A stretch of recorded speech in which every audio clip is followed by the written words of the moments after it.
대한민국이 4대강을 할 때 네. 그때 예산이 얼마인지 기억나세요 혹시? 4대강 했을 때? 우리가 20조?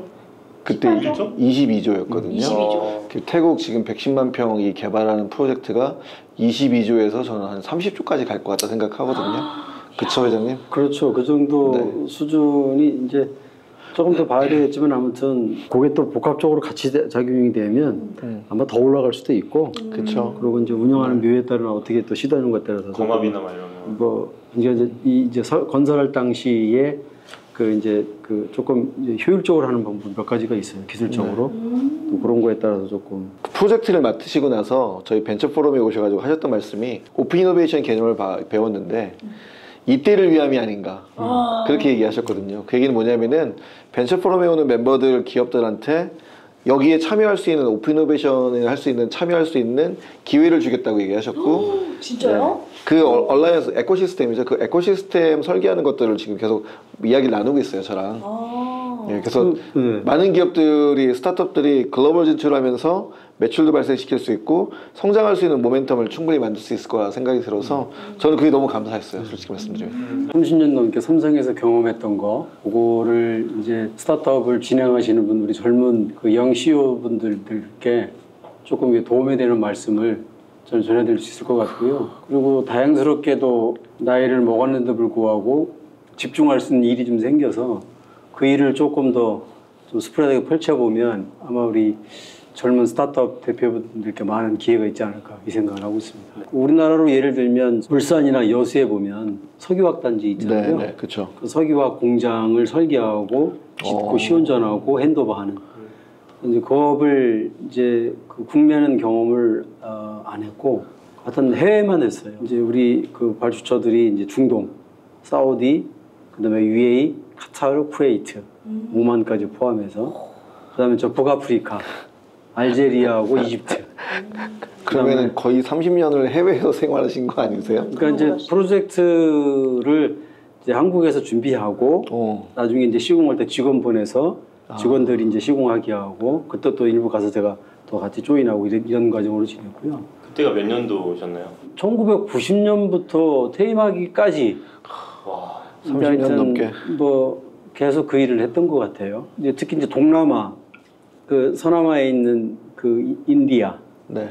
그다음에 이쪽에 뭐 스리랑카, 방글라데시도 좀 이제 뭐 저 이럴 때 왔다 갔다 했고 이 동남아는 이제 태국, 말레이시아, 인도네시아, 싱가포르도 이제 제안은 안 했지만 회사에서 싱가포르 주롱 아일랜드에 이제 석유화학 공장도 짓고 이쪽 미국 쪽도 많이 했어요 회사가.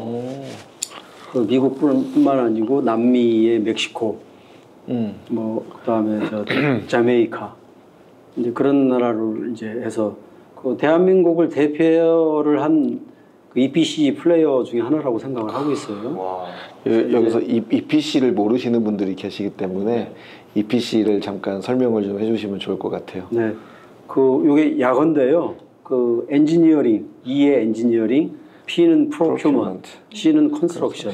엔지니어링, 공학 기술 서비스를 바탕으로 설계를 하고 설계된 프로젝트의 사양을 결정해서 기자재 발주를 해서 조달을 시키고 그 다음에 현장에 갔다 나서 설치하고 그런 과정을 EPC라고 그래요. 혹시 모르실까봐.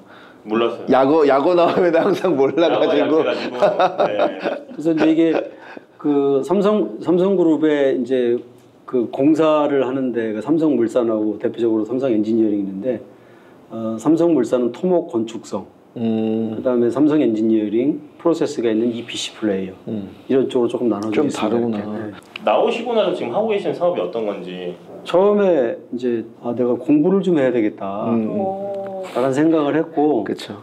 하다가 이제 그때가 코로나 때였어요. 그래서 이제 그때 막 한참 보니까 스타트업 관련한 거를 이제 각 기관이나 대학에서 6개월 단기 과정으로 운영하는 게 있었어요. 이렇게. 네.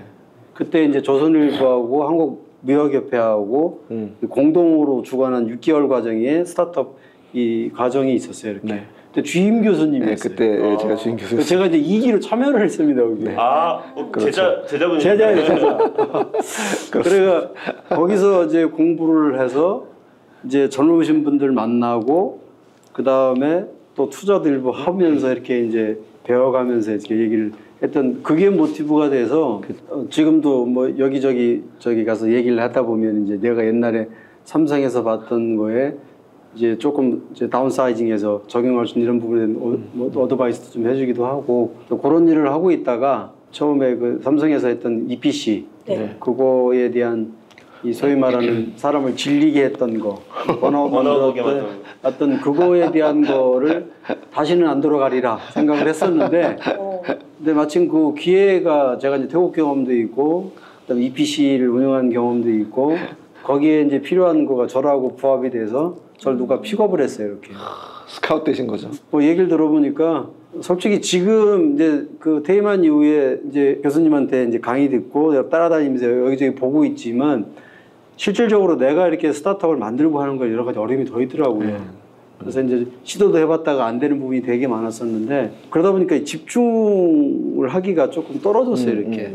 그러다가 이제 그 태국고 고고 프로젝트가 저한테 제안이 왔을 때 싫었지만 집중을 오랜만에 해보고 싶다 이 생각도 들더라고요. Say yes 하고서 지금 한 3개월 됐거든요. 3개월 됐는데 이제 생각보다 일이 커요. 태국이 만약에 이거가 이제 5년 후가 됐든 7년 후가 됐든 완공이 된 이전과 이후는 태국이 완전히 틀어질 거라고 생각이 됩니다.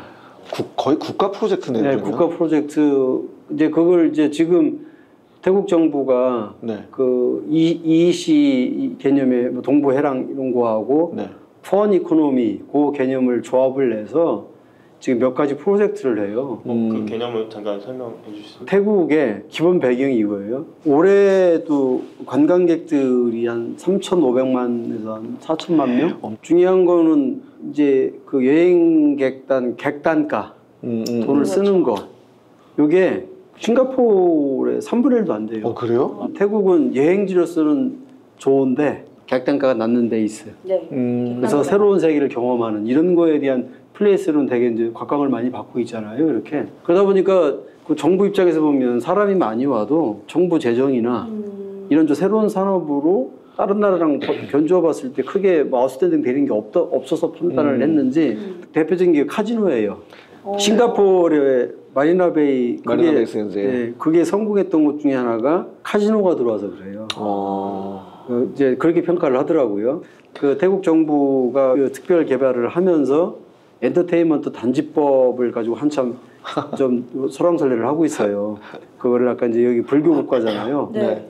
그래서 불교의 이념상 갬블링 들어오면 안 돼. 라고 반대 세력도 있고 아까 얘기한 대로 국가 발전을 위해서 해야 된다. 또 계획 제조를 위해서 이거는 반드시 해야 된다.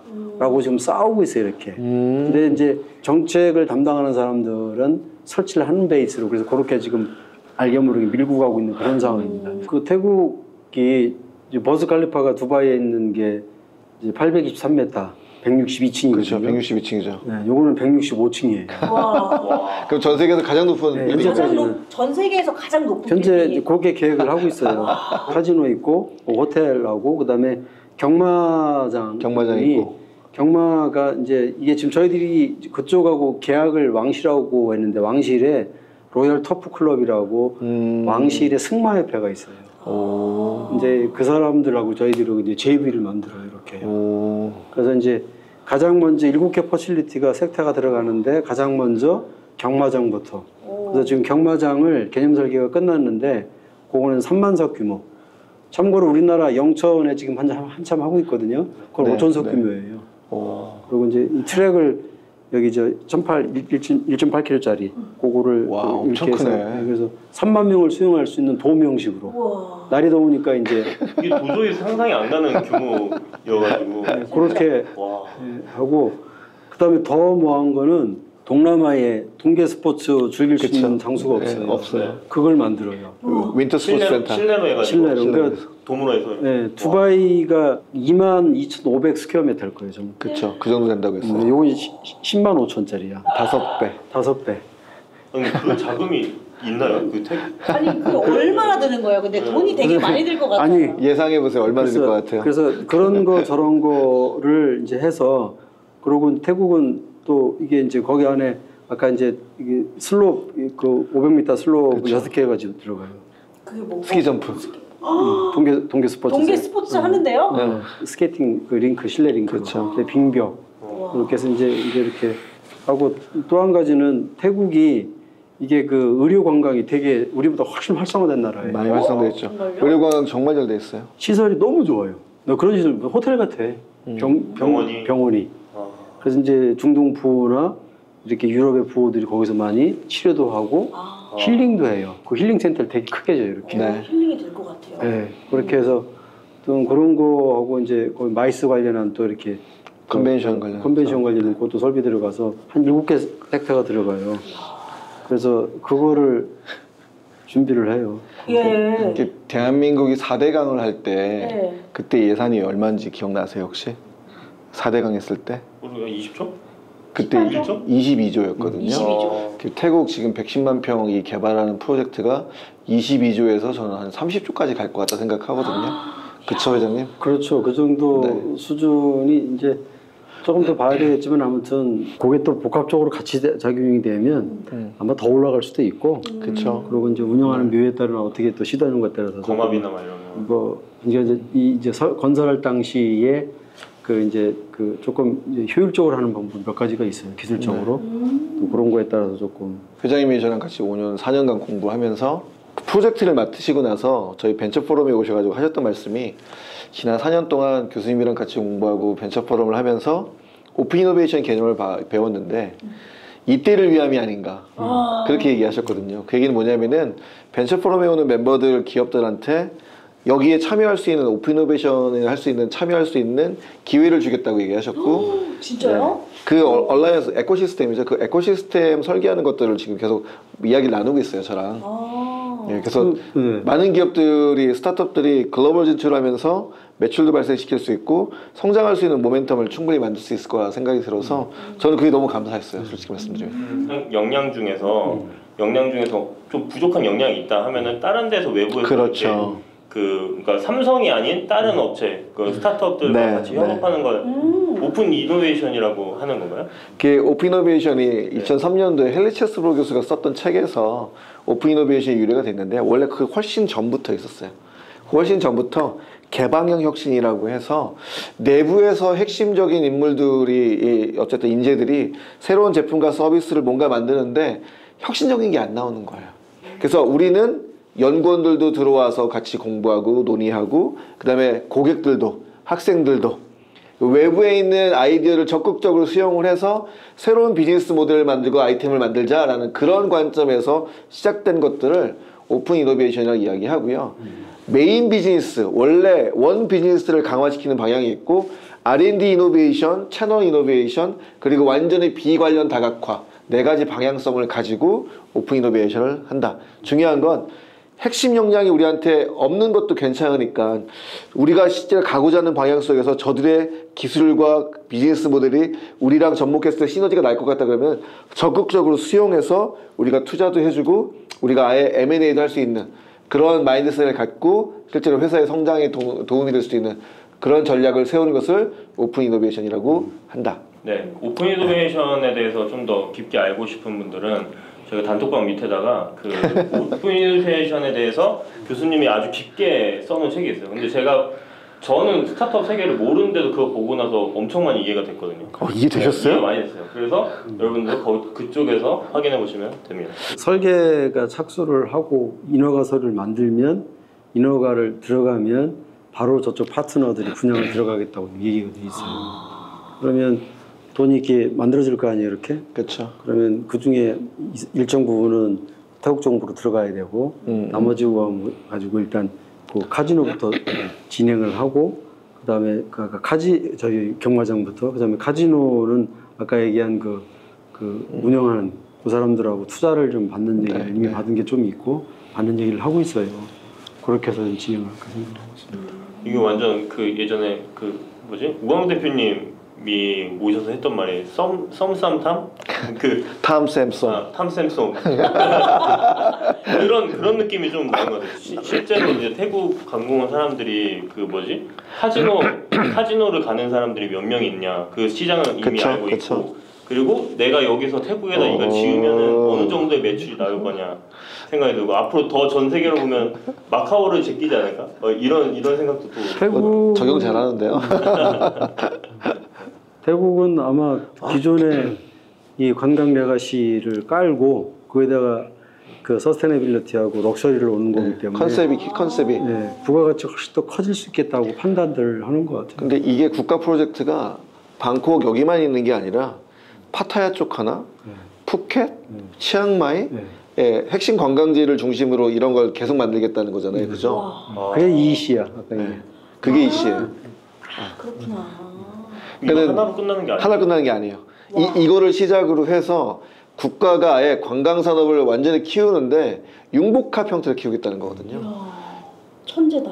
그러니까 이거를 성공시키면 네. 치앙마이나 뭐 파타야나 푸켓 이쪽에도 만들어진다 생각하면은 어떤 때는 난 푸켓 갈 수도 있고 어떤 때 파타야 갈 수도 있는 거고 네. 치앙마이 갈 수도 있는 거잖아요. 그럼 무조건 관광은 태국 이렇게 될 것 같아요. 그렇지. 그렇죠. 네. 그렇지. 이게 완전히 블랙홀처럼 빨아들일 수 있겠다 생각이 들어서 또 회원권 하나 있으면은 뭐 방콕 그럴 수도 어디가든 있죠. 다 갈수 연결시킬 수 있죠. 예. 뭐 그렇게 그럴 될 수 수도 있죠. 있겠죠. 그렇죠. 어, 여기서 이제 에코시스템, 이 얼라이언스를 만들어야 되는데 얼라이언스 만들 때 이제 회장님이랑 계속 얘기했던 부분들이 일단 제일 첫 번째 철학이 제일 중요하다. 이 철학과 비전에 대한 부분들이 얼라이언스에 들어온 사람들하고 계속 합을 맞춰야 되거든요. 얼라이먼트 돼야 돼요. 다시 말하면은 통일성을 갖고 이야기할 수 있는 이 구조를 먼저 만든 다음에 두 번째는 아까도 얘기했지만 재즈 밴드처럼 운영이 돼야 된다. 재즈 밴드는 뭐냐면은 각자 실력이 되게 출중한 사람들이 모이는 게 재즈 밴드예요. 재즈는 악보 안 봐요. 악보가 없이 즉흥 연주를 하거든요. 즉흥 연주를 할 수 있을 정도로 자기 분야에서는 탁월하게 연주자의 실력을 갖췄다는 얘기거든요. 다시 말하면 여기 오는 사람들이 각자 실력이 출중한 사람들이 서로 간에 리스펙할 수 있는 형태의 구조가 만들어져야 돼요. 네. 이 두 번째고 세 번째가 아마 제일 중요할 수도 있긴 한데 세 번째는 보상 시스템이 마련돼야 돼요. 보상 시스템이 열심히 내가 일하고 여기에서 구조를 만들고 실제로 기여를 했을 때 받아갈 수 있는 체계적인 보상 시스템이 만들어지지 않으면은 이게 계속 하면서 이렇게 삑나고 저렇게 삑나고 엄청나게 삑사리가 많이 날 거예요. 아마 이 세 가지를 염두에 두고 에코시스템을 설계를 한다 그러면 그래도 조금은 잡음을 좀 줄이면서 같이 갈 수 있는 빌드업 할 수 있는 것들을 할 수 있지 않을까. 그래서 그런 내용들을 제가 자문 드리면서 설계를 하고 있습니다. 그 중요한 세 가지가 철학, 비전. 철학과 비전, 그 다음에 리스펙할 수 있는 실력에 대한 부분을 출중함, 세 번째는 보상 시스템. 네. 사실은 이 K 글로벌이라는 회사가 이거를 그 수용하고 진행하기 위해는 그동안 이력이나 그다음에 지명도나 이런 부분에 있어서는 형편없다고 봐도 과언이 아닌데 지금 생각에는 그래서 이제 그 글로벌 플레이어들하고 협업을 같이 해서 진행하는 베이스를 원칙을 삼았어요. 네. 그래서 이제 거기에 대한 숏리스트를 만들고 있는 중이고 네. 그 숏리스트를 만들어서 거기랑 코업을 나중에 해야 K 글로벌이 갖고 있는 인지도를 여기서도 커버되고 그리고 그렇죠. 그걸 보고 해야 이제 흥행이 돼. 네. 동시에 바로 동급이 이렇게 맞아요. 되실 것 같은데. 그렇게 해서 이제 그럴 때 말씀하신 그대로 그 재즈 밴드의 이 첼로 이거를 제대로 칠 수 있는 사람, 전 세계에서 알아줄 수 있는 사람. 그 다음에 그 사람이 또 버금가는 또 페이도 주고 또 인센티브도 줘야 솔직히 이렇게 대한 이런 그렇죠. 베이스.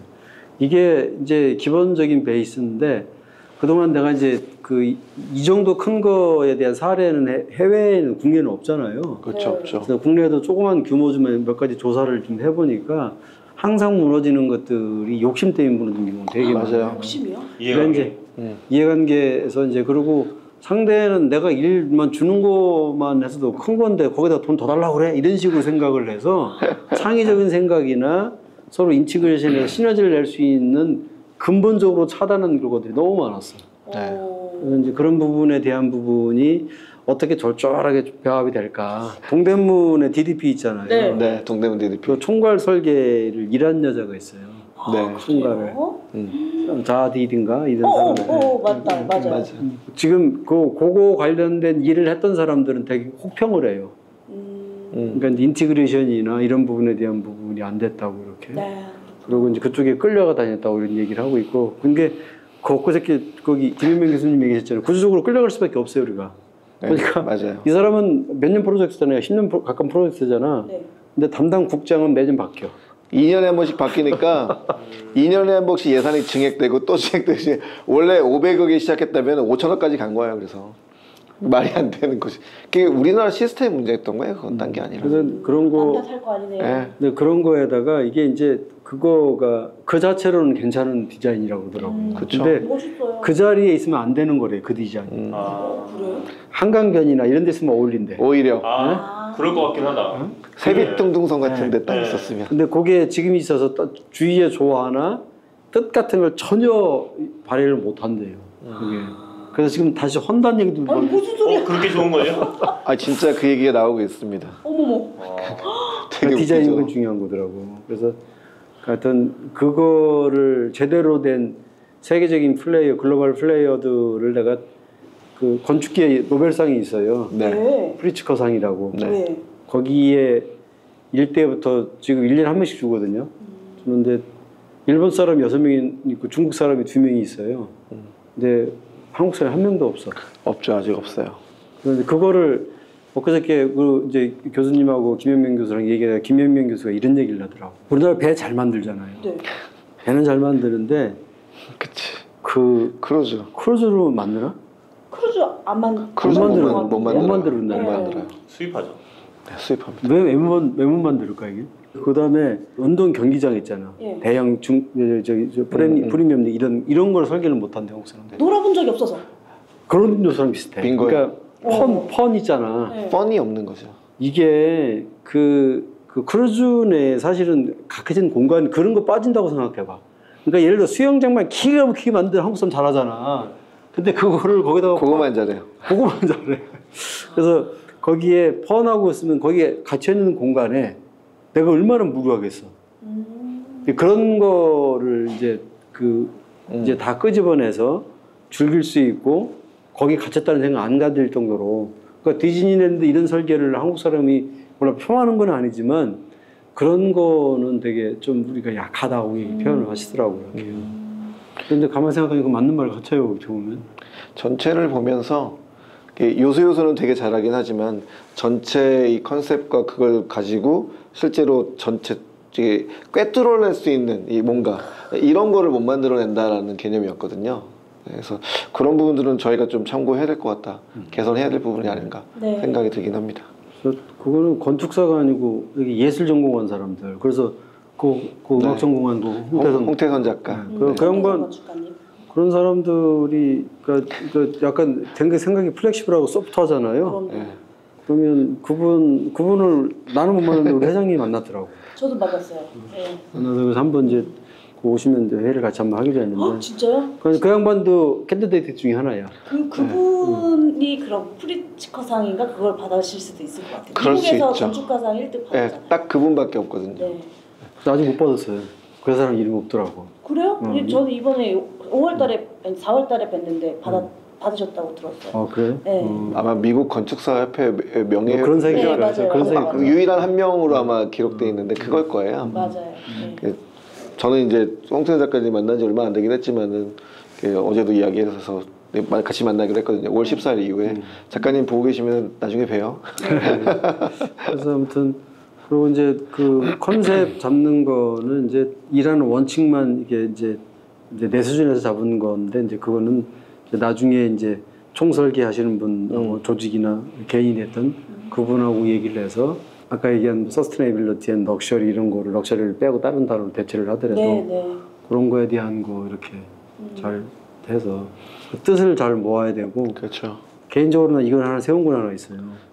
내가 삼성에 있을 때 그 2008년도 12월 23일 날 수주를 받은 게 있어요.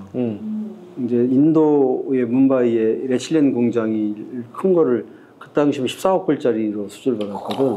2조 정도 하셨네요. 그거를 독일 린데라는 JV를 만들어서 이렇게 수주를 했는데 그거를 시간은 좀 걸렸지만 되게 잘했어요. 그 수익을 돈을 그때 이제 2008년 리만 브라더스 사이에 뭐 자재값이 폭락하는 바람에 완전히 폭락했죠. 돈 진짜 많이 벌었어요. 그 2016년에 생각도 안 하고 있었는데 미국 CIA라고 있어요. 컨스트럭션 인스티튜트 뭐 우리나라 건설산업연구원이야. 거기서 연락이 왔더라고. 베스트 어드마이어드 상이 여러 종류가 있어요. 이렇게. 와. 그래서 이제 그 중에 이제 뭐 대상은 아니고 뭐 상 하나 이렇게 최우수상. 이야. 그래서 이제 이거를 이 프로젝트를 그 이제 지금 회장님한테 그 얘기는 했어요.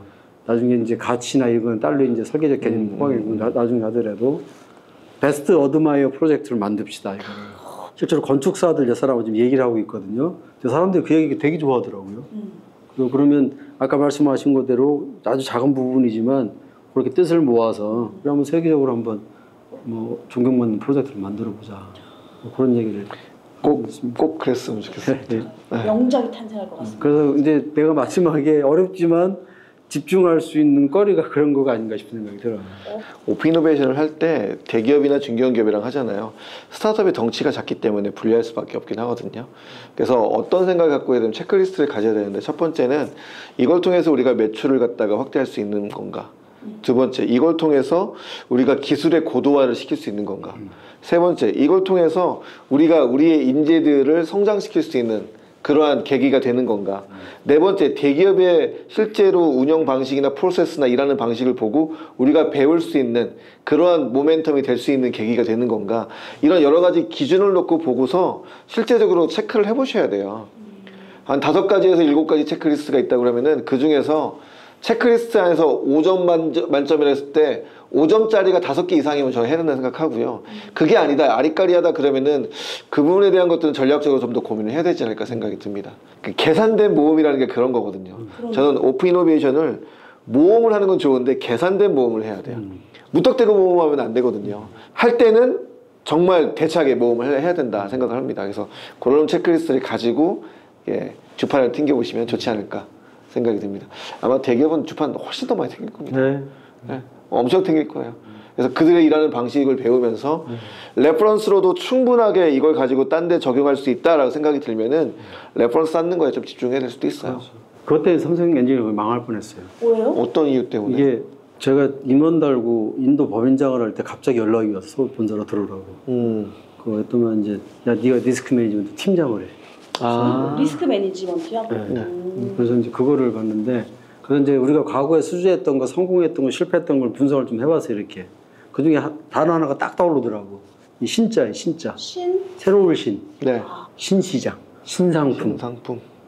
우리 업은 이 프로덕트를 만드는 게 아니고 이제 서비스라고 그랬잖아요. 그러니까 사업주의 생각이 되게 중요해. 신사업주. 그러니까 요 신자가 세계에 중복되면 다 손을 받더라고요. 다 손해 보셨다고요? 그 이제 예를 들어서 EPC 하는 것도 상품이 다양해요. 네.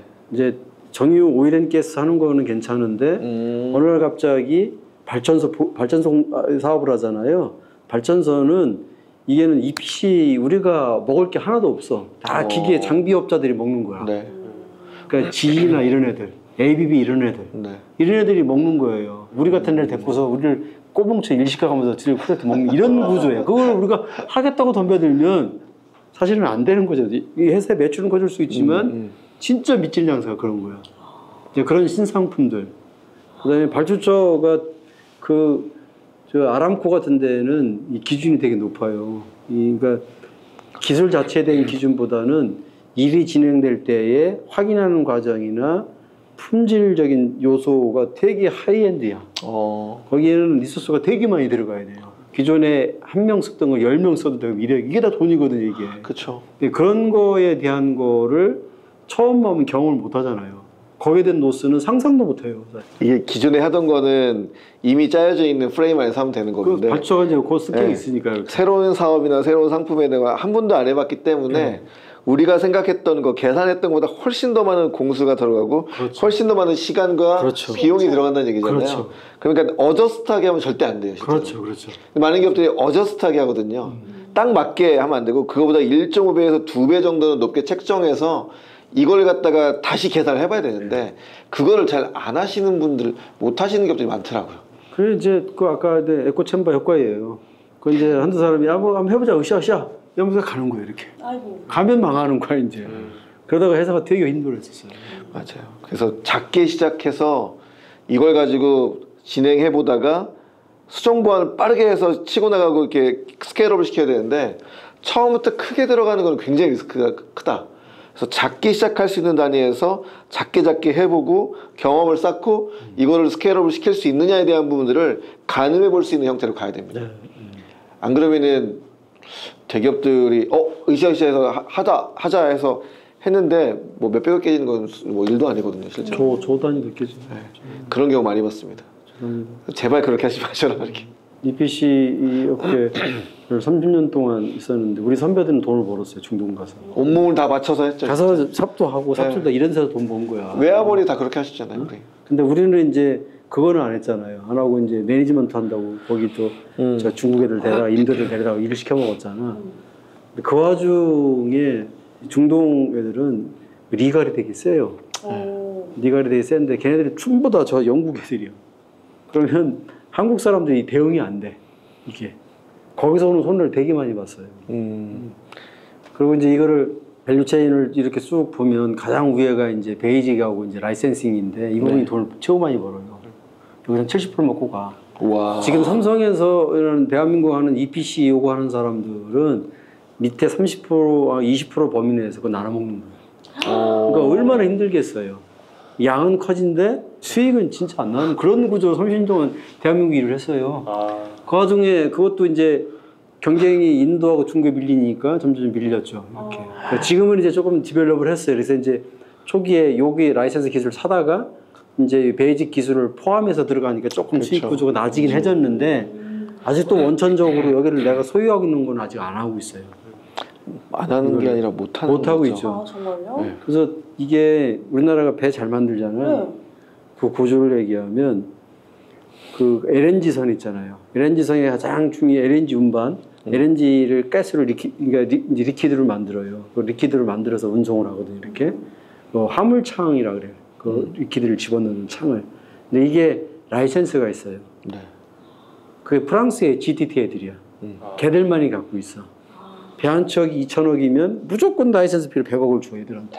그러면은 그 특허나 기술을 갖고 있는 그거 하나 때문에 그렇죠. 네. 그러니까 이제 그거를 줘 애들한테. 그러면 얘들은 그걸 받고 그다음에 하다가 좀 바꾸거나 설계 변기 이러잖아요. 우리가 할 수도 있어. 경험이 많으니까. 그거를 걔네들이 자기들이 개런티하면 개런티를 안 해줘. 그럼 울며 겨자매시키로 100원 들을 거를 1000원 들은 사람을 데려다 시켜. 그러니까 이게 그래서 그거를 이번에 이제 좀 바꿨다고 얘기하더라고. 대한민국 정부께서 나서 바꿔줬어요. 그래서 바꾸긴 바꿨는데 아무튼 그런 거를 내가 했을 때 그 토너를 보면서 대한민국의 EPC 플레이어들이 그런 거를 하나를 제대로 된 회사, 제대로 된 설계 이런 거를 소유 못했다는 거가 아직 근데 그게 아직도 보면 이게 이 밸류 체인에서 아직도 우리가 종속적으로 할 수밖에 없는 상황 이런 구조예요. 우리나라에서 그런 업체가 나올 수 있을까요? 스타트업들? 이게 축적이 돼야 된다 생각해요. 그렇죠. 서울대학교 이정돈 교수님이 축적이라는 그 축적의 시간인가요? 시간. 축적의 시간이라는 책을 쓰셨는데 그 보면은 우리나라가 한강의 기적이라고 하긴 하지만 짧은 시간에 이런 것들을 갖다가 해오긴 했지만 축적돼 있는 내공이 쌓여 있지는 않거든요. 근데 그 유럽이나 이런 나라들은 오랫동안 이런 기술을 가지고 집약해서 축적을 계속 시켜왔던 거예요. 그런 부분들을 뒤집을 수 있으려면은 기존의 사고방식과 기존의 교육 갖고는 안 되는데 지금은 우리가 여전히 기존 방식을 가지고 계속 교육하고 애들을 가르치고 있으니까 전혀 새로운 방식으로 교육 체계가 바뀌지 않으면은 제가 볼 땐 그렇게 나오기 쉽지 않을 거라 생각이 들긴 하거든요. 다른 말로 하면 Death of Innovation 얘기하잖아요. 파괴적 혁신이 일어날 수 있는 모델을 만들려면은 기존에 있는 사고방식하고 절대 안 된다. 기존의 프레임에 대한 부분들을 뒤집어 엎을 수 있는 형태로 교육 체계부터 싹 다 바뀌지 않으면, 왜냐면 인식이 바뀌지 않으면 앞에 뒤에 것도 안 바뀌거든요. 그런 체계를 먼저 만들어가는 게 제일 우선적이어야 되지 않을까 생각이 들었습니다. 나다움이라는 걸 우리가 얘기하는 얘기가 딴 게 아니라, 나다움은 남과 다른 정답을 찾는 게 아니라 남과 다른 나만의 답을 찾는 거거든요. 나만의 답을 찾는다는 거는 똑같은 길을 가지 않는다는 얘기예요. 남들이 간다고 똑같은 길을 이 길을 가는 게 아니라 나는 이 길을 가고 싶어, 나는 저 길을 가고 싶어. 본인이 선택해서 본인이 길을 개척해 나가는 걸 의미하는 거예요. 그래서 나다움은 기업가 정신이랑 연결될 수밖에 없어요. 그래서 이 두 가지 키워드를 가지고 나다움과 기업가 정신을 가지고 교육의 체계가 좀 바뀌었으면 좋겠는데 누가 대통령이 될지 모르겠지만 참고하셨으면 좋겠다 싶습니다. 회장님께서 이제 오픈 이노베이션을 이제 하고 싶어하는 스타트업도 많이 있을 것 같고 그런 대기업들도 많이 있을 것 같은데 그쵸. 그런 기업들은 하고 싶은 한마디가 있으시다면? 아까도 말씀드렸지만 호기심에 또 출발을 한다고 생각하지만 지금 자기가 하고 있는 뭐 일, 그다음에 자기 소속된 회사가 하고 있는 업의 영역 이런 부분이 항상 지속 가능하지는 않잖아요. 네. 근데 그거를 변하는 세상 이 상황에 좀 맞춰서 하려고 그러면 마음이 좀 열려야 될 것 같아요. 이렇게 열린 마음으로 이렇게 좀 이렇게 그 상대가 잘하는 거에 대한 거를 좀 공부도 해보고 나랑 내가 하고 있는 일하고 매치를 해보면 어떤 시너지가 날 건지 그렇죠. 이런 그런 사고를 진짜 좀 많이 했으면 좋겠어요. 급하게 서둘지 말고 그거는 시간이 걸려도 좋잖아요. 이렇게 자기 본질하고 자기가 하고 있는 업이나 자기 소속된 회사의 업의 영역이나 업의 본질을 바꾸는 거 아니야. 그게 하루아침에 되겠어요? 아니죠. 아무튼 그런 거 외부에 나랑 관계없는 거 어떻다고 생각하는 것들에 대한 수용성 오픈해서 이렇게 좀 같이 보는 이런 게 진짜 중요할 것 같아요. 회장님 지금 진짜 좋은 얘기 하시는데요.